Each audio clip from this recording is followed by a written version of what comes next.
مصر کو بھی IMF نے کہا کہ اپنے فوج کے خرچے کم کرو. تو جو بھی آپ بیل آؤٹ کرے گا وہ آپ کنڈیشنز دے گا. تو پہلی تو کنڈیشنز میں نے آپ کو بتا دی کہ ابھی انہوں نے مزید اور ٹیکسز لگانے ہیں کیونکہ ہماری ٹیکس کلیکشن گر گئی ہے. 400 ارب روپے کے ٹیکسز لگانے ہیں تو وہ بھی مہنگائی پیدا کرے گا.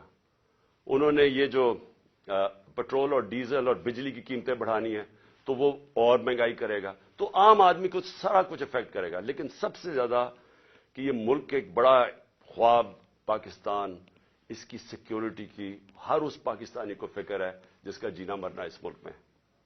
وہ لوگ جن کا سٹیک پاکستان میں نہیں ہے ان کو اس کی فکر نہیں ہے. ان کو تو باہر بیٹھے ہوئے ہیں، جب مشکل آتی ہے باہر چلے جاتے ہیں.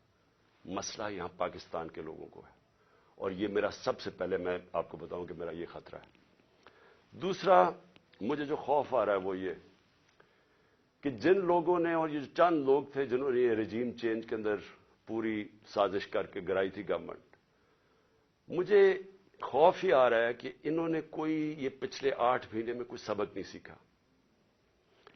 بجائے یہ جلدی ریئلائز کرتے کہ یہ غلطی ہو گئی ہے.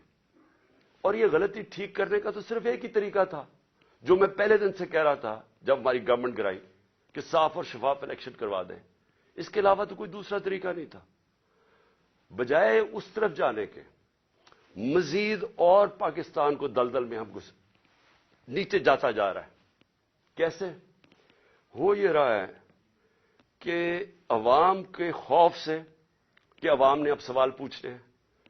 اب سارے تنخواہ دار طبقہ، مزدور، کسان سب اب سوال پوچھیں گے کہ یہ جو آپ سازش کے تحت ان لوگوں کو اوپر لے کے آئے تھے کون ذمہ دار تھے اس کے؟ قوم سوال پوچھے گی. تو اس کے منہ بند کرنے کے لیے اب ساری حرکتیں ہو رہی ہیں.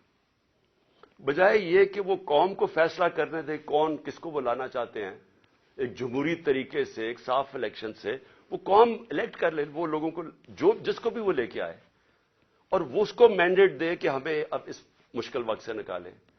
الٹا دوسری طرف نکل گئے ہیں.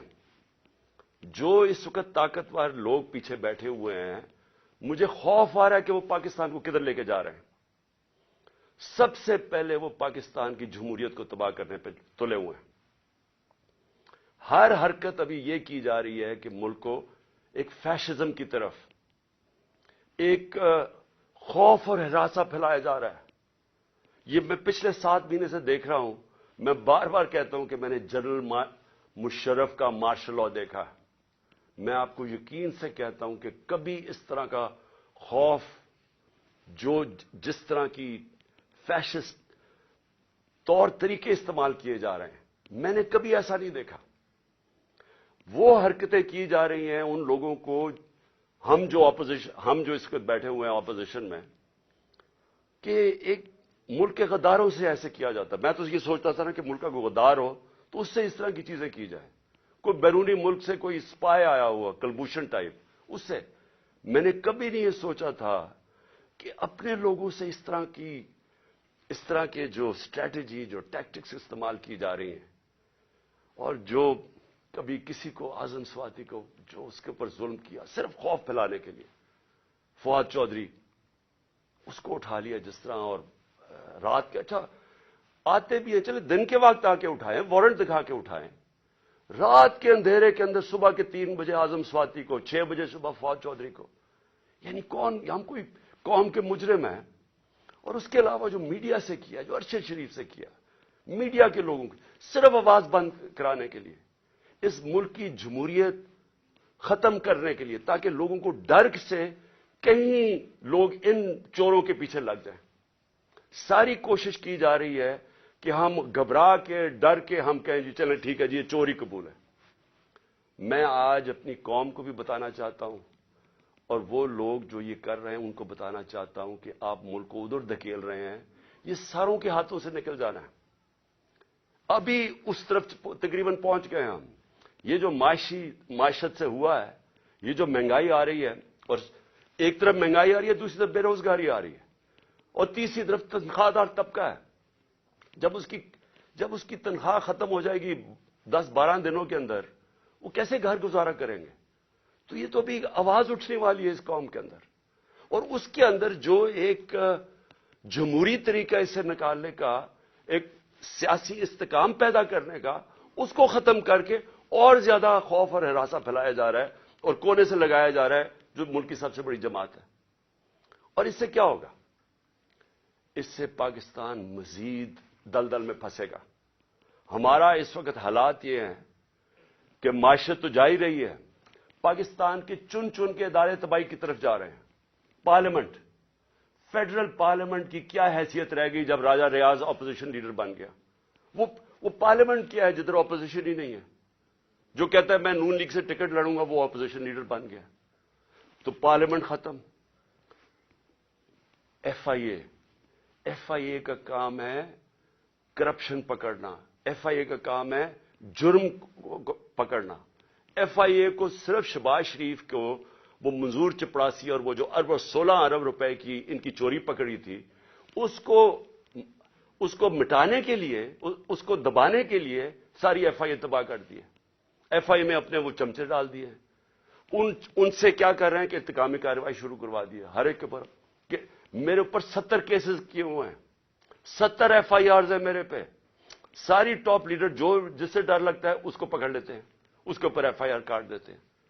تو یہ کیا، اس سے کیا ہمارے منہ بند ہو جائیں گے؟ اس سے کیا ملک ٹھیک ہو جائے گا؟ ایف آئی اے، نیب جس نے ہمارے دور میں 480 ارب روپیہ ریکور کیا تھا 3.5 سالوں میں ملک کے لیے، 480 ارب روپیہ. آج 1100 ارب روپیہ جو نیب نے ریکور کرنا تھا وہ معاف کروا دیا چوروں کا، اور نیب کو پھر استعمال کر رہے ہیں. خیر وہ تو ٹوتھ لیس باڈی ہے، اس کے تو اپنی چوری بچانے کے لیے اس کو بھی ختم کر دیا ہے. یعنی لائسنس دے دیا ہے پاکستان میں وائٹ کالر کرائم کو. آج طاقتور اب چوری کرے گا جو ملک سے پیسہ باہر بھجوا دیتا ہے، نیب کی کوئی اب طاقت نہیں رہے گی اس کو پکڑنے کے لیے، صرف چھوٹے چور اب پکڑے جائیں گے. ہماری عدلیہ، ہمارا انصاف کا نظام، اس کے اوپر جتنا پریشر ڈالا ہوا ہے، اور صرف پریشر کس لیے ڈالا ہوا ہے کہ رول آف لا کے لیے نہیں، رول آف لا نہ آئے اس کے لیے پریشر ڈالا ہوا ہے.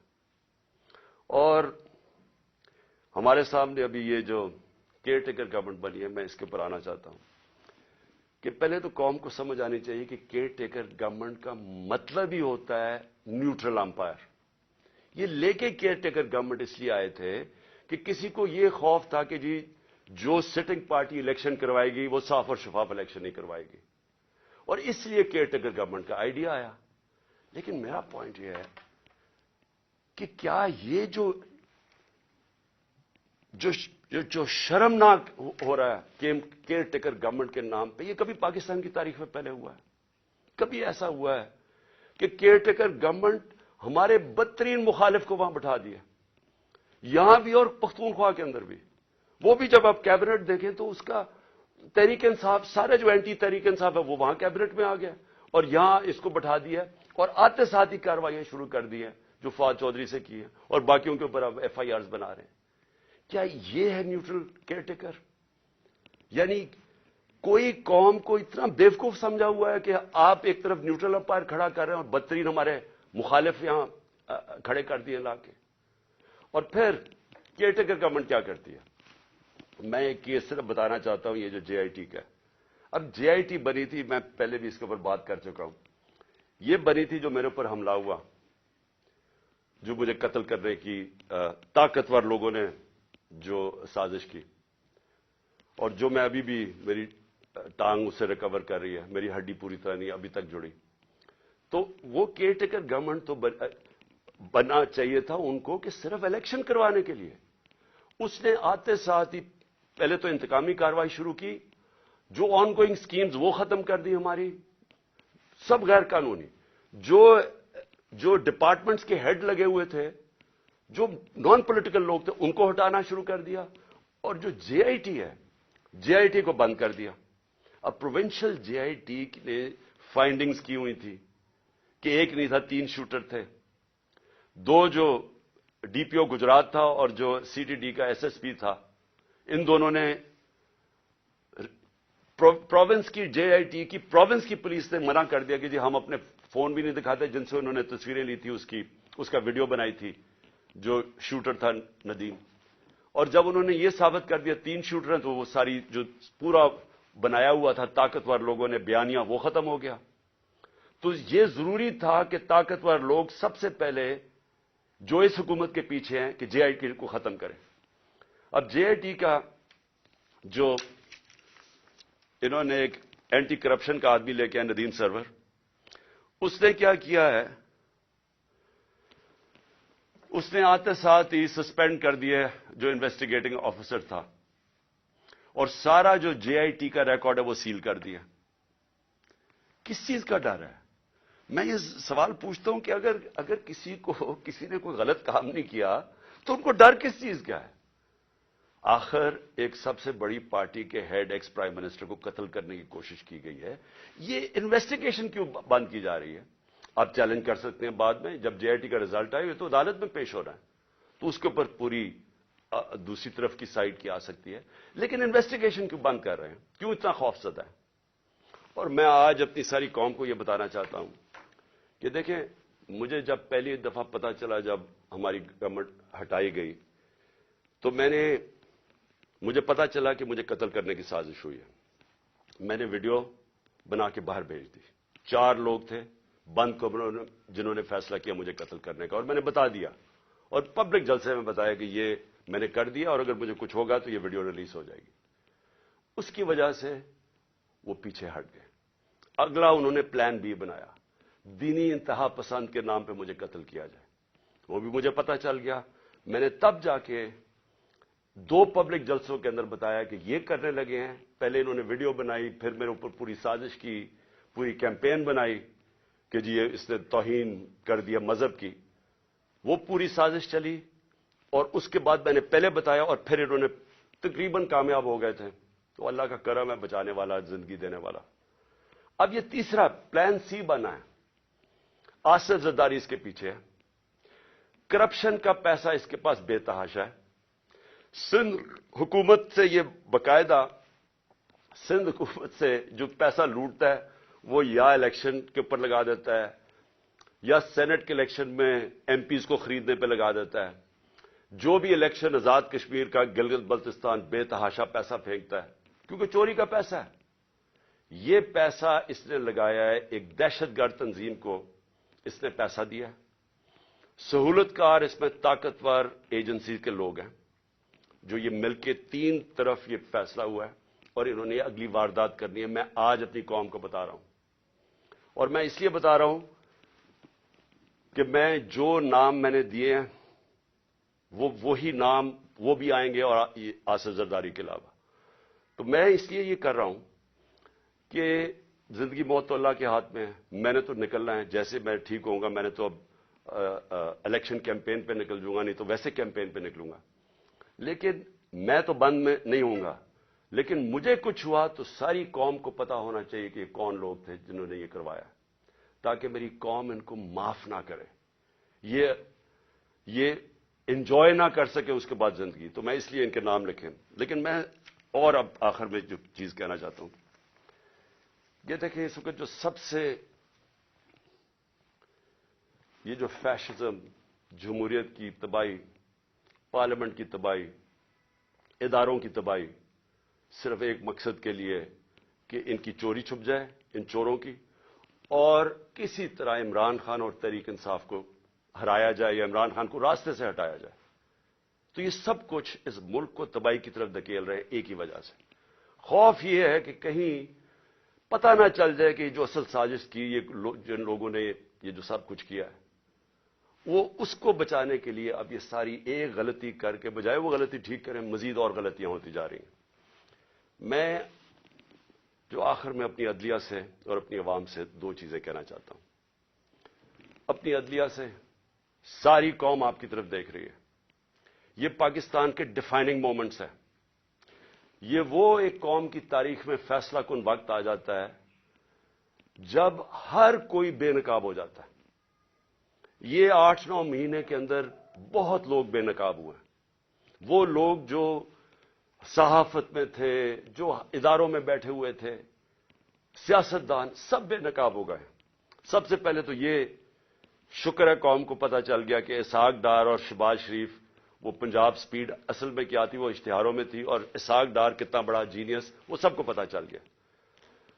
لیکن اس وقت یہ عدلیہ کا بہت بڑا امتحان ہے. ہم سب آپ کی طرف دیکھ رہے ہیں. یہ ٹائم ہے آپ کو اس ملک کی جمہوریت اور ہمارے فنڈامنٹل رائٹس کو بچانا. جس طرح کی کیئر ٹیکر گورنمنٹ بنائی گئی ہے یہ توہین ہے اس قوم کی، یہ ہماری آئین کی توہین ہے. یعنی ایسے لوگوں کو بٹھا دیے لا کے، یہ کیسے نیوٹرل ہو گئے جو آپ کے بدترین دشمنوں کو اوپر لا کے بٹھا دیا، اور پھر الیکشن نہیں ہو رہا ہے. آئین بڑا کلیئر ہے کہ 90 دن میں الیکشن ہونے ہیں، اس پہ کوئی گنجائش نہیں، اور جو نہیں کرواتا آرٹیکل 6، یہ سیدھا سیدھا ہے. تو اس سٹیج کے اوپر یہ گورنمنٹ پوری طرح کوشش کر رہی ہے کہ الیکشن نہ ہو. ان کو کوئی فکر نہیں ہے جمہوریت اور آئین کی، ان کو صرف پڑی ہوئی ہے کہ ان کی کسی طرح ڈرے ہوئے ہیں الیکشن سے، عوام سے ڈرے ہوئے ہیں، اور ان سے بچنے کے لیے ان کو کوئی فکر نہیں ہے کہ عوام کی مینڈیٹ کیا ہوتا ہے، ان کو کوئی فکر نہیں ہے کہ آئین کیا ہوتا ہے، رول آف لا کیا ہوتا ہے، ان کو کوئی فکر نہیں ہے. پیسہ بچانا ہے انہوں نے. اور انہوں نے، میں آج آپ کو کہہ رہا ہوں، جیسے ہی مشکل وقت آ گیا باہر بھاگ جائیں گے ملک سے، کیونکہ ان کے سٹیکس پاکستان میں نہیں ہیں. تو جن کے سٹیکس پاکستان میں ہیں، میں اپنی عدلیہ سے کہنا چاہتا ہوں کہ ہم آپ کی طرف دیکھ رہے ہیں.